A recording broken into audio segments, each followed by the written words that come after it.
algumas coisas a mais aqui do curso, tá? Até para quem já fez o curso. E algumas coisas tirar também, até para dar tempo da carga horária. Como eu falei para os irmãos, nós temos 10 aulas e o curso novo são 12. Mas caso a gente não dê para completar essas 12 aulas das 10 aqui do curso, a gente faz algumas aulas extras online, tá bom? Aqui fora do dia, né? Das aulas normais. Amém? Os irmãos receberam os slides da aula, então os irmãos sabem que nós vamos falar hoje do Pentateuco. Vamos dar prosseguimento. Porque eu falei dos salmos, dos provérbios, dos poéticos primeiros, antes de falar dos demais livros. Porque os poéticos não necessariamente entram numa ordem cronológica. Nós sabemos que, principalmente os salmos, eles foram compostos durante diversos períodos da história bíblica. Moisés escreveu o Salmo 90, né? E nós vemos os salmos na época dos reis, na época do Reino Unido, do Reino Dividido, até na época do pós-exílio. Nós vamos ver mais sobre isso. E eu gostaria agora de começar realmente a Bíblia numa ordem cronológica e mais cronológica do que teológica. Porque o que nós temos na nossa Bíblia é uma ordem teológica. Começa ali em Gênesis, Êxodo, Levítico, até Deuteronômio, está tudo em ordem cronológica. Só que daqui a pouco chega nos profetas, a gente vê que começa a se misturar as épocas da Bíblia.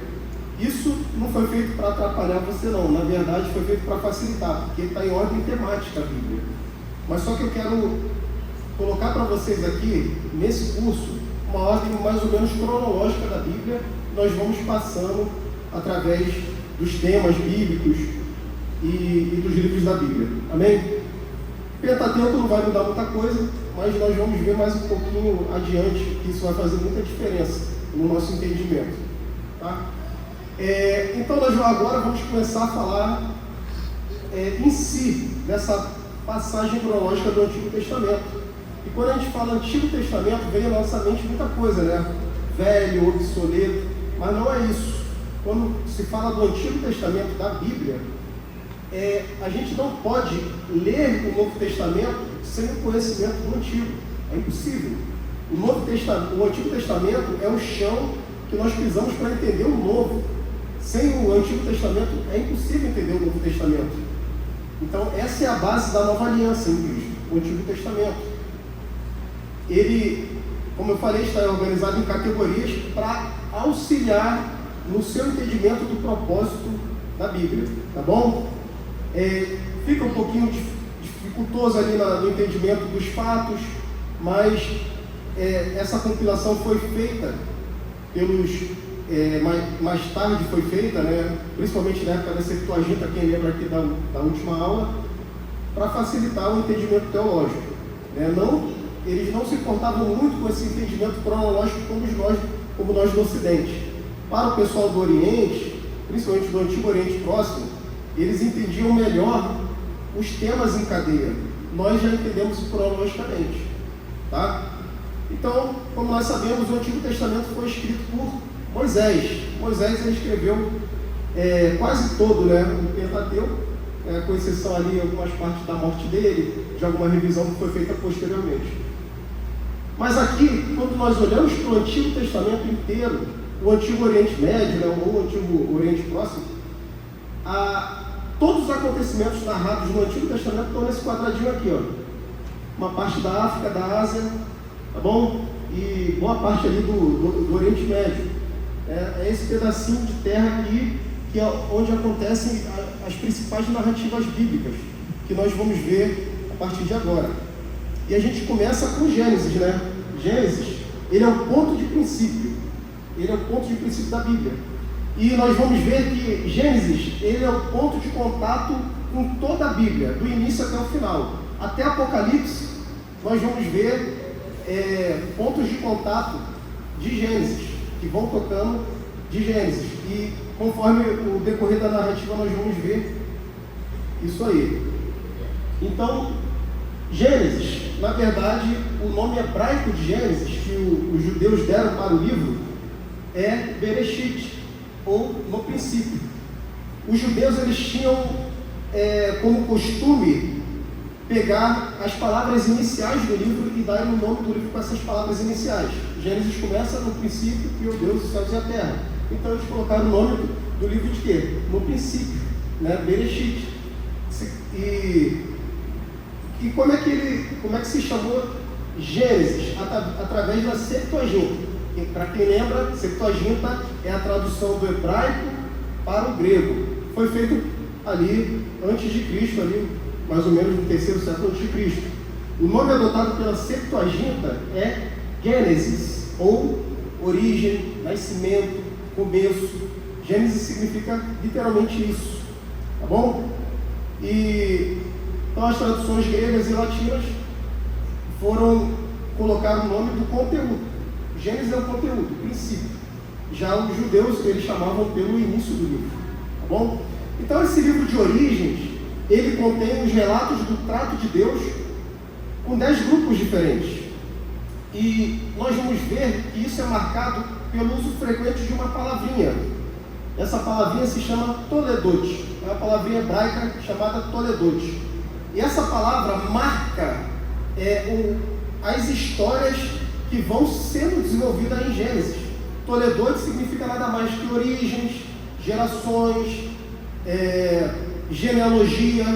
Então, quando nós vemos Gênesis, esse livro está amarrando as histórias através da palavra Toledot. E quando você for olhar na sua Bíblia, e olhar os capítulos e os versículos de história, sempre está falando origens dos céus e da terra. É o primeiro Toledot. Gerações ou Toledot de Adão, gerações de Adão, depois Toledot de Noé. Isso não é por acaso.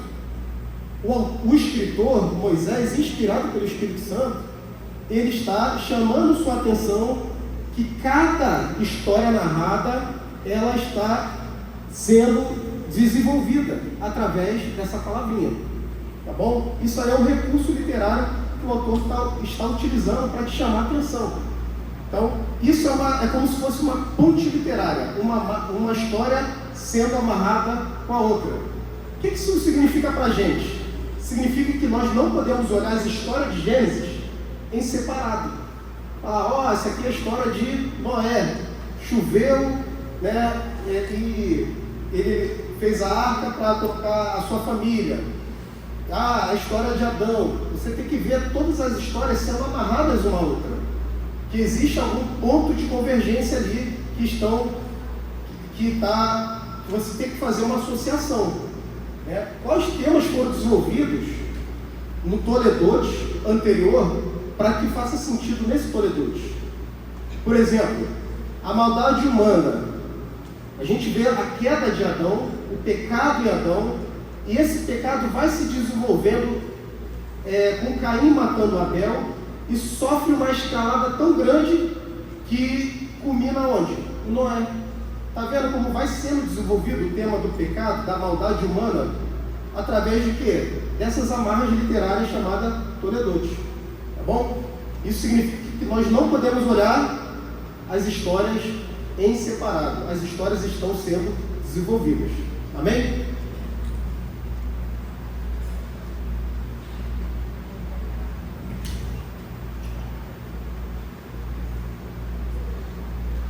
Vamos lá, então a gente começa com a criação, né? Antes de mais nada, irmãos, vocês têm que entender que o Gênesis não é um livro de ciências. Tá? Às vezes a gente quer, olha, gente, vamos refutar a ciência, vamos não sei o quê, a Bíblia, a ciência comprova a Bíblia, e a gente fica nessa sanha de tentar associar a Bíblia com a ciência, sendo que a Bíblia não está preocupada com isso. Gênesis é um livro como os livros da Bíblia, é um livro teológico, é um livro que fala de Deus, é um livro que quer falar sobre Deus, o Criador. Seu propósito é revelar Deus para nós, tá bom? Por exemplo, o capítulo 1 e 2 de Gênesis apresenta o Senhor como transcendente, que existia antes de tudo existir, antes do universo existir, e dele não dependia coisa alguma. O Senhor só dependia dele mesmo para existir. Nada, o Senhor não depende de nada, nós dependemos do ar para respirar, de estar vivo aqui na terra, Deus não depende de nada, Ele é transcendente, Ele é o Criador de tudo. Então é isso que Gênesis quer demonstrar. E às vezes a gente fica tentando elocubrar as coisas. Olha, sei que o dinossauro viver aqui, e a gente tenta ficar encaixando as coisas, dizendo que a Bíblia não se preocupa com isso. A Bíblia se preocupa em revelar Deus como o ser criador, alguém, o Pantocrator, o Todo-Poderoso, tá bom? Então a gente vê que é um livro muito antigo, com vários gêneros literários, né, como a gente tem visto aqui. E a gente vê que no sexto dia Deus cria o homem. Do homem surge a mulher e a responsabilidade de governar a terra. Então a função do homem e da mulher era ter comunhão com Deus. Essa era a função principal. Só que eles pecaram, houve a queda e a consequência foram expulsos da presença de Deus, foram expulsos do paraíso. Isso fez com que toda a raça humana fosse contaminada pelo pecado. Tanto é que Adão, lá em Romanos ele fala, ou você está sob a descendência de Adão, ou você está sob a descendência de Jesus. Jesus é o segundo homem. Ou você está sob o pecado de Adão, ou sob a justiça de Cristo. Tá bom? Então, ali nós vemos que o homem precisava de um Salvador após a queda. E aí começa o plano de salvação. Isso nós vemos de Gênesis a Apocalipse. Quando nós olhamos a palavra Evangelho, já em Mateus, né, Marcos, Lucas e João, na verdade o Evangelho começa aqui, com Deus criando, com o homem se perdendo e Deus buscando se aproximar novamente do homem, criando uma solução. Né? O projeto de Deus para reconciliar o mundo com Ele mesmo. Gênesis é essa introdução que aponta para Jesus. Tá bom? É o início da resposta de como o relacionamento com Deus pode ser restaurado. E olha só que interessante, lembra do quiasma? Quem estava aqui na primeira aula, né, e os estudantes já do Novos já sabem, que nós vemos o quiasma já no capítulo 3 apontando para essa solução que Deus dá. Por exemplo, no capítulo 3, do versículo 1 a 5, Deus está falando de uma proibição e fala da árvore. Do versículo 22 a 24, proibição de Deus e uma árvore também. Depois vocês veem do que se trata isso tudo, tá bom?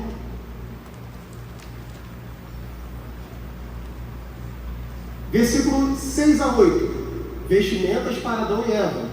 Versículos 22 a 21, vestimentas para Adão e Eva. É como se fosse repetindo esses temas. Irmãos, a Bíblia é inspirada por Deus. E a inspiração do Espírito Santo, também a criatividade do homem, do autor. E isso ele fez consciente para colocar um objetivo. Versículo 9 a 13, Deus fala a Adão e a Eva. 16 a 19, Deus fala a Adão e a Eva. Esses temas vão se tocando, até que no centro é a parte mais importante que o autor quer chamar a sua atenção. E qual é? O que está escrito no centro? No centro, versículo 14 a 15, derrota da serpente e o Salvador prometido. Então, desde Gênesis, já há um plano de salvação para o homem se reconciliar com Deus. O homem, ele cai em pecado, mas Deus, e sai da presença de Deus, mas o próprio Deus, ele traz uma solução para se reaproximar do homem. Então, nós vemos que esse capítulo 3, ele é todo organizado para que o centro seja destacado. A mensagem central é mais importante. Então nós vemos que uma chave temática na Bíblia é a questão da promessa. A promessa ela vai percorrendo as páginas da Bíblia até o seu ponto principal, até chegar em Cristo. A narrativa bíblica vai se desenrolando através dessa promessa. Quando você olhar Gênesis, olhe com esse olhar de que Deus está desenvolvendo, né, a cura para o pecado, a solução para o pecado através dessa promessa, do Salvador prometido. E a semente da mulher, né, é a primeira camada dessa promessa que vai se desenrolando ao longo da narrativa bíblica. Tá bom? Então, promessas a respeito do Salvador, nós vemos a semente da mulher sendo essa primeira promessa. E nós vamos ver agora as primeiras civilizações, né? Porque a maldade humana, assim como os homens se multiplicaram na terra, a maldade humana também se multiplicou. E na época de Noé, apenas ele foi achado justo diante de Deus. E Deus decide destruir toda aquela geração e poupar apenas Noé e a sua família. Aí, por isso que veio o dilúvio, né? Veio o dilúvio, vários meses depois as águas baixaram a terra e novamente a terra fica habitável. Noé ficou mais ou menos 1 ano ali na arca, né? Até tudo ser desenrolado. E Deus, ele faz uma aliança com Noé após terminar o dilúvio. Que aliança é essa? É a aliança de nunca mais destruir a terra com água. É o que nós chamamos de aliança noética. Alguns até acham uma aliança ali em Adão, mas nós vemos ali literalmente sendo falado, né?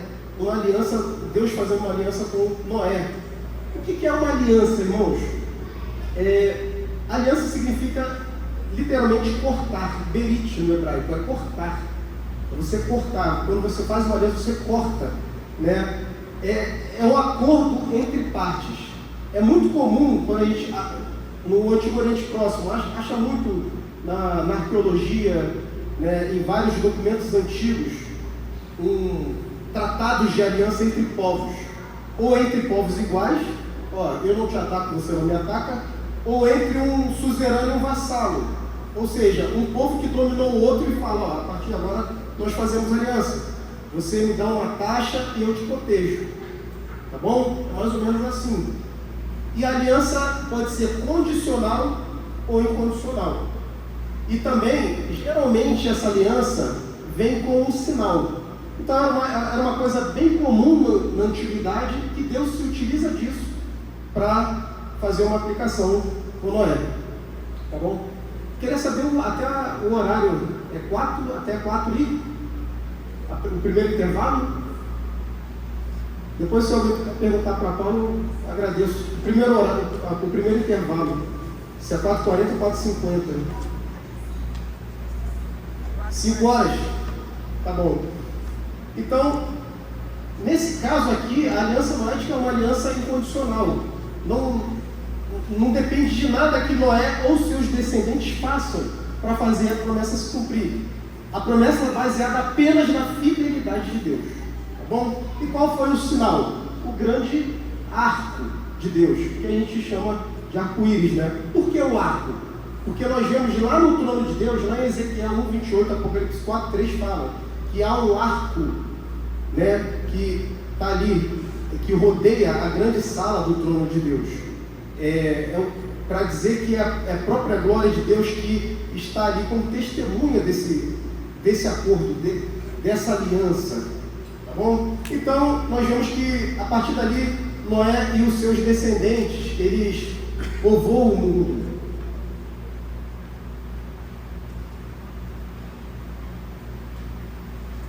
Então, os descendentes de Noé, eles repovoaram o mundo, né? O mundo se tornou apenas com 8 pessoas. Eles repovoam o mundo, né? Cã ali na parte da África, Sem no Oriente Médio e a Ásia, e Jafé na Europa. Ali todos falavam a mesma língua, tá? E um povo, ele se destaca, né? Com a descendência de Sem, os semitas, né? Que são os hebreus. Após isso, irmãos, veio a narrativa da Torre de Babel. A narrativa da Torre de Babel também é muito importante. Nós vamos ver que há desdobramentos até lá em Atos, né? Mais para frente a gente vai ver isso aí. Os homens se juntam, decidem construir uma grande torre, contrariando a ordem de Deus de que enche a terra, povoe a terra. Aí o que Deus faz? Deus confunde a língua de todo mundo e espalha os homens pelos continentes, né? E essa cidade, Babel, foi o começo da futura Babilônia. Mais tarde ela se transforma, se desenvolve em Babilônia. E nós vemos que Babilônia na Bíblia é sempre associada como uma contraparte de Deus, né? A contraparte da cidade de Deus. Nós vemos sempre Jerusalém e Babilônia. sempre vemos essa tensão de uma inimizade. Tanto é que em Apocalipse, a última cidade a ser destruída é o quê? Babilônia, como se representasse todos os inimigos de Deus ali. Tá bom? Nós também vemos a era dos patriarcas. Nessa era dos patriarcas, nós vemos ali Jó, é a época de Jó, cronologicamente falando, Jó foi dessa época, e nós vemos uma figura muito importante, que é Abrão. O que significa patriarcas? São duas palavras gregas, pátria significa família, tribo e nação, e arre significa cabeça, primeiro, tá bom?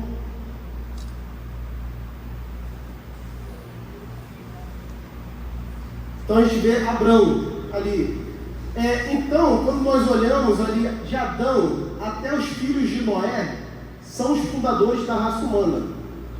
E de Abraão, a partir dali, Abraão até os filhos de José, são os fundadores da tribo de Israel.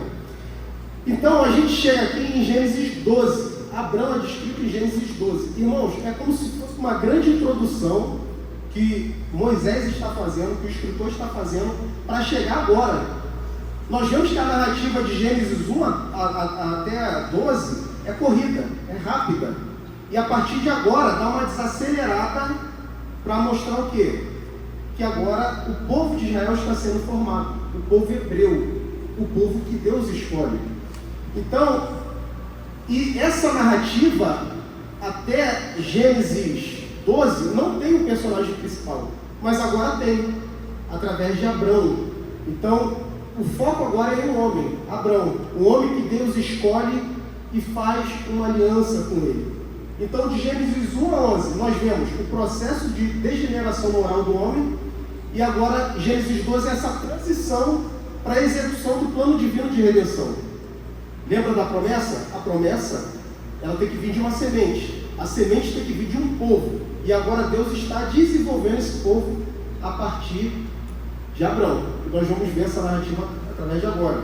Através de Abrão, que mais tarde vai se tornar Abraão, Deus escolhe um povo para alcançar o mundo caído em pecado.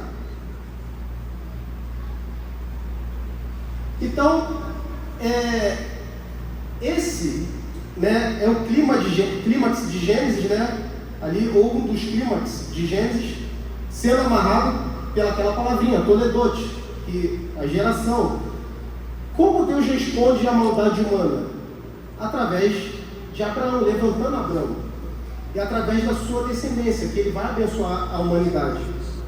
Ele morava em Ur dos Caldeus, aqui, e que é próximo a Babel, atual sul do Iraque, mais ou menos.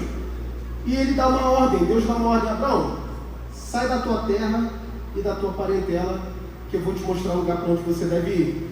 Então Deus separa Abraão e leva ele para uma terra que ele não conhecia. Ele foi para onde? Foi para Canaã, 1.600 quilômetros longe da casa dele. Irmãos, por que ele não pode atravessar direto aqui? Quem sabe?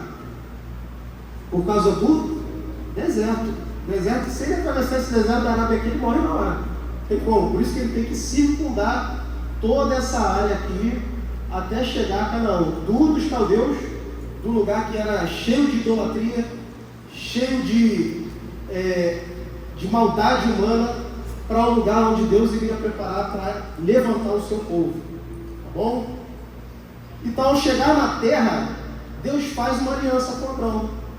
Agora a aliança é com Abraão. E essa aliança é carregada de promessas. Qual é quais são essas promessas? Primeira promessa: Abraão, farei de você uma grande nação. Quando ele ouve essa promessa, Abraão está com 75 anos. E a sua esposa era estéril. Então, por meio dele, todas as famílias da terra serão abençoadas. Segunda promessa. E a terceira promessa: darei esta terra à sua descendência. Ou seja, os descendentes de Abraão teriam uma terra, a terra de Canaã. Essa é a mãe das alianças redentoras. E ela é repetida ao longo da vida de Abraão e depois renovada com seus filhos, Isaac, depois seu neto Jacó. Tá bom? Então, agora nós temos mais uma promessa de Deus. Mais um berit, mais uma aliança. A aliança abraâmica. Então, a promessa da semente da mulher é acrescida de mais uma camada, né? A descendência de Abraão e uma terra específica.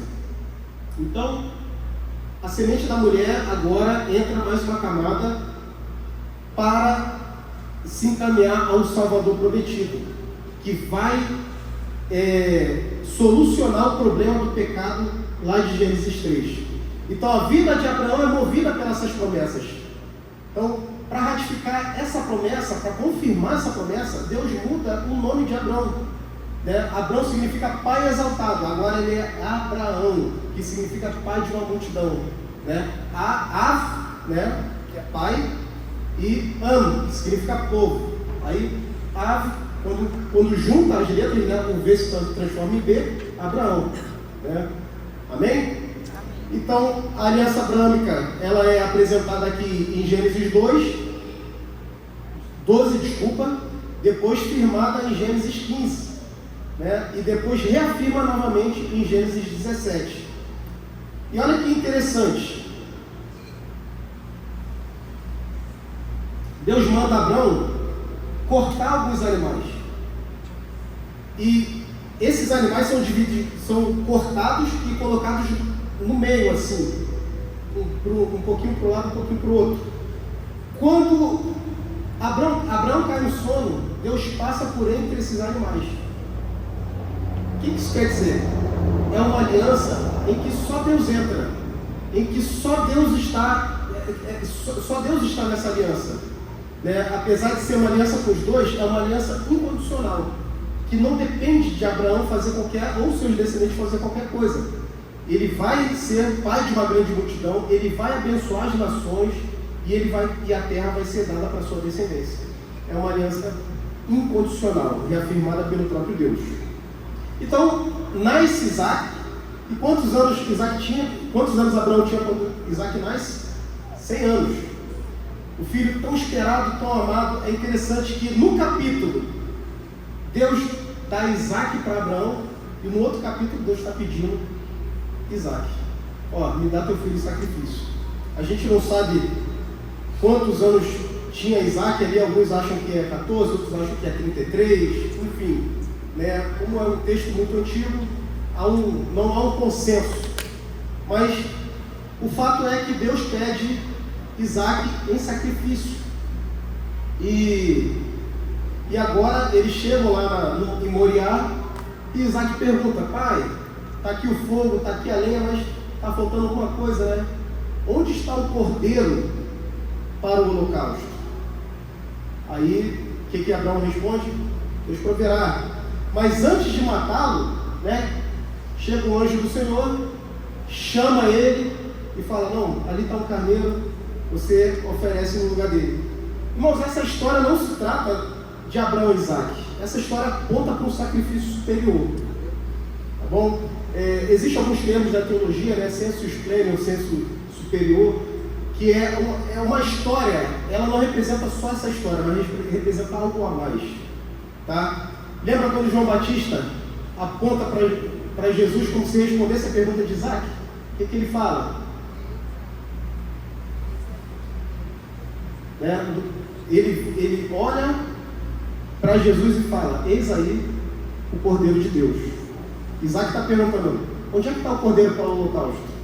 Aí, milhares de anos depois, João Batista aponta para Jesus e fala: eis aí o Cordeiro de Deus que tira o pecado do mundo. Bom, então é uma história que é carregada aí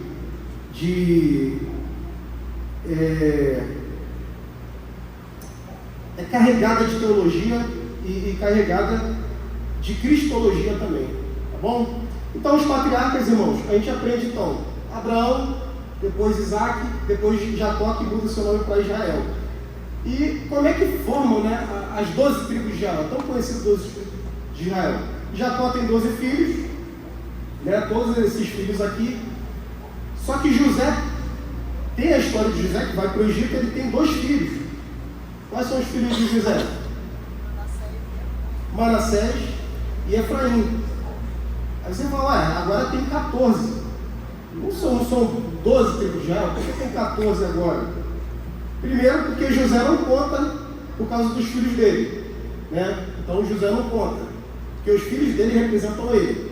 E Levi é uma tribo sacerdotal, ele não tem direito à terra, porque a porção dele é o Senhor.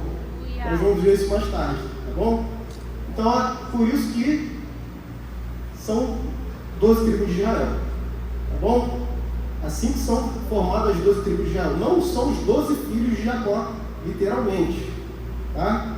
Não são os 12 filhos de Jacó, literalmente, mas é assim que são formados. A gente tira Levi e José. E a gente vê a vida de José, né, vendido como escravo aos 17 anos por seus irmãos, levado ao Egito, e Deus muda a sorte de José, como a gente conhece essa história. Depois os irmãos vêm aí, tem que ler a Bíblia, e se torna governador do Egito, o segundo no comando. Houve uma seca em toda a terra, naquela época, em toda aquela região, mas graças à administração de José, apenas o Egito tinha comida. Aí o que José faz? Manda chamar seu pai e seus irmãos, toda a sua parentela, para morar com ele no Egito. Então, olha só que interessante, eles estavam em Canaã, eles estavam na terra prometida. Só que é mais importante que a terra é a semente. Para proteger a semente, eles saem da terra prometida e vão para o Egito, para preservar a semente. Tá bom? Então Gênesis acaba ali com a morte de José e os filhos de Israel na terra do Egito. Ou seja, a semente está lá no Egito agora. A saga da semente não terminou. Então, irmãos, a intenção de Moisés ao escrever Gênesis não era apenas oferecer ao povo conhecimento do seu passado, mas como esse passado se conectava à história da humanidade e até mesmo à origem do universo. Tá bom? Quer dizer, o povo de Israel, ele teve um começo. E como foi esse começo? Tá? Então Gênesis tenta responder essa pergunta. Como eu falei, Gênesis de 1 a 11, uma grande introdução, e a partir do Gênesis 12, a narrativa desacelera para mostrar como é formada o povo de Israel. Então vamos ver aqui temas importantes em Gênesis, né? Primeiro, a semente, né? A partir de Gênesis 3,15 nós vamos ver o ponto de partida e vai se desenvolvendo essa promessa, né? Há uma ênfase na descendência da mulher, né? É engraçado que descendência no hebraico também significa semente, tá bom? Então a primeira promessa messiânica, qual é a primeira promessa que Jesus viria? Através da semente da mulher. Então todo o livro de Gênesis gira em torno dessa semente, dessa descendência da mulher. Quando lemos, essa é a descendência de Abraão, essa é a descendência de Jacó, é o livro girando em torno dessa semente que está por vir, através de qual palavra? Toledoite. Tá bom? Então, como a descendência dos patriarcas preparou o caminho até a chegada dessa semente, para que quando chegasse, pisasse a cabeça da serpente e reconciliasse o mundo com Deus. Bom, então esse primeiro tema é importante em Gênesis. Segundo tema importante em Gênesis, a escolha de um povo, né? A aliança de Deus. Deus escolhe um povo de onde virá essa semente, de onde virá essa promessa, mas não escolhe um povo já estabelecido. Ele começa por um homem, Abraão, e através dele Deus abençoaria todos os povos.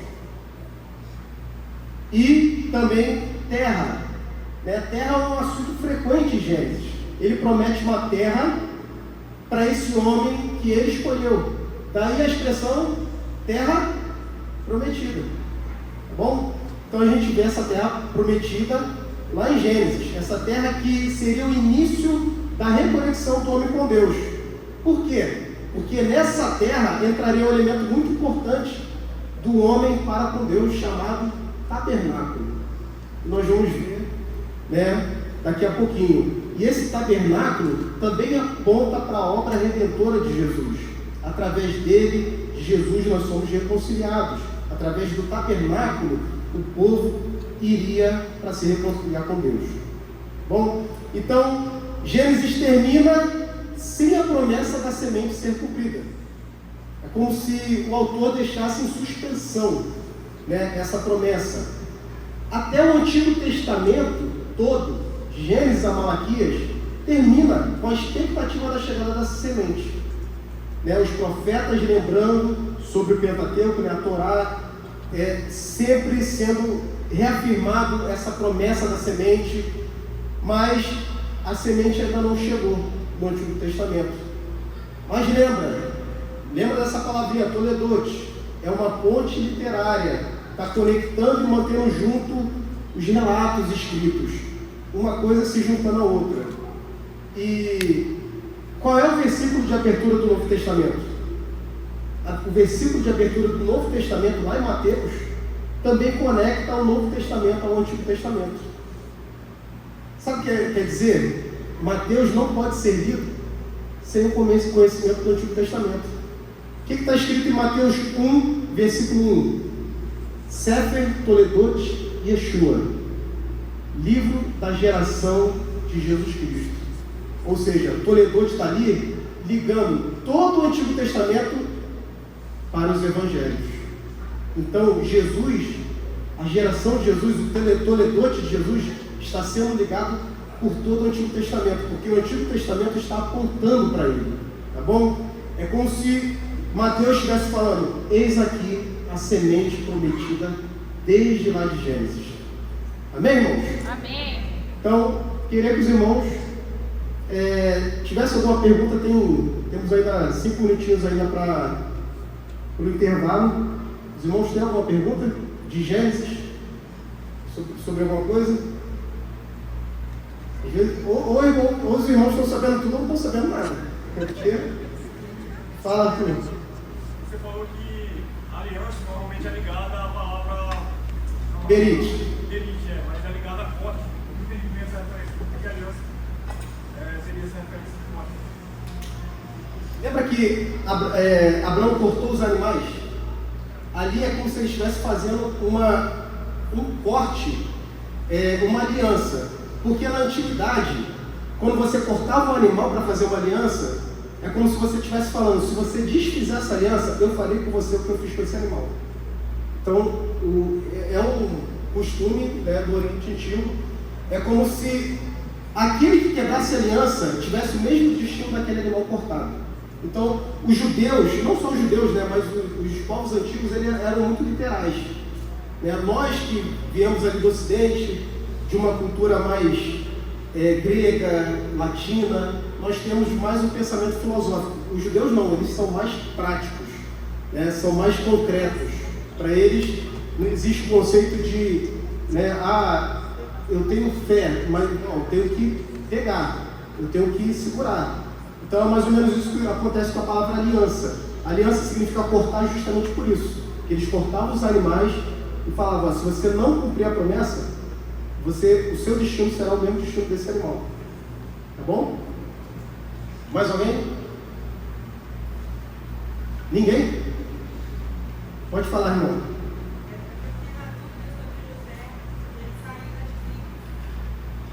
Tá. Se ele saiu das tribos, coloca na parte de José, por favor. Naqueles bonequinhos lá do... José, ele foi filho de Jacó. Os filhos deles, né, vamos lá, aqui fica melhor de visualizar, tá vendo?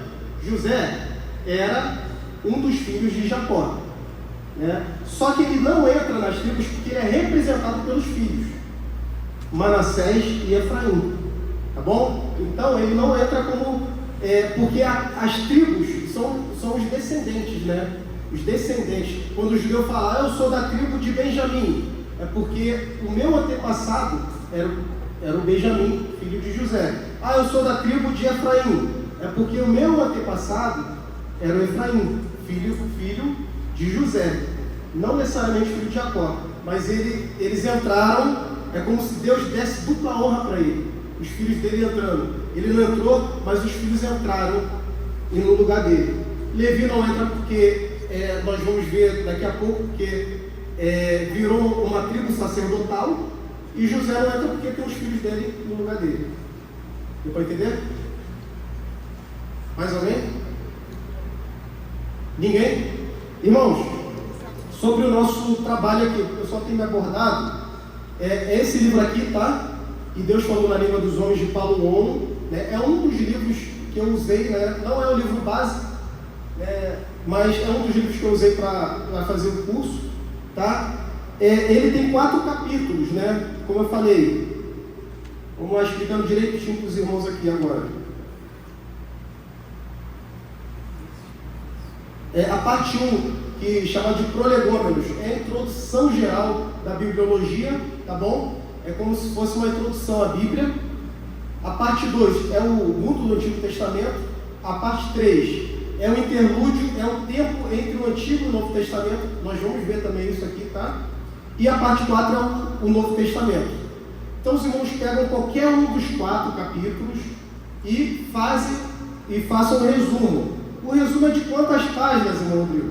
Irmãos, entre 2 a 5 páginas, tá bom? Porque eu quero que os irmãos extraiam realmente um resumo que vocês entenderam, tá? Não só copiem o livro, quero que vocês entendam e escrevam com suas palavras, tá? Então, 2 a 5 páginas, aí quem se empolgar mais, 5 páginas no total, até porque são 40 alunos, imagina. Se cada um fizer 2 páginas, são 80 páginas para eu ler, né? Então, eu quero ler de cada um, né, o que cada um fez ali. Então, não precisa ali elocubrar muito, faz uma coisa simples, mas uma coisa bem resumida, tá? Com as suas palavras. Se quiser usar até livros de apoio, pode usar, contanto que coloque ali a referência bibliográfica. Se só quiser usar esse aqui, tanto faz, tá bom? Está sendo controlado o pessoal que está vindo, né? Então, quem não faltar em uma aula tem 2 pontos, quem só faltar uma tem 1 ponto. Então, tentando facilitar a vida dos irmãos o máximo possível aí, tá? Alguém deixou de entender alguma coisa? Todos entenderam? Bem tranquilo, né? Bem tranquilo. Pode me entregar na última aula, se eu não me engano, vai ser em novembro a última aula, tá? Qualquer coisa aí, os irmãos falem comigo, a gente vai ser bem flexíveis, tá? Não desistam do curso, irmão, por favor. Não desistam. Vamos facilitar o máximo possível para os irmãos. Irmãos, temos aí 10 minutinhos, tá?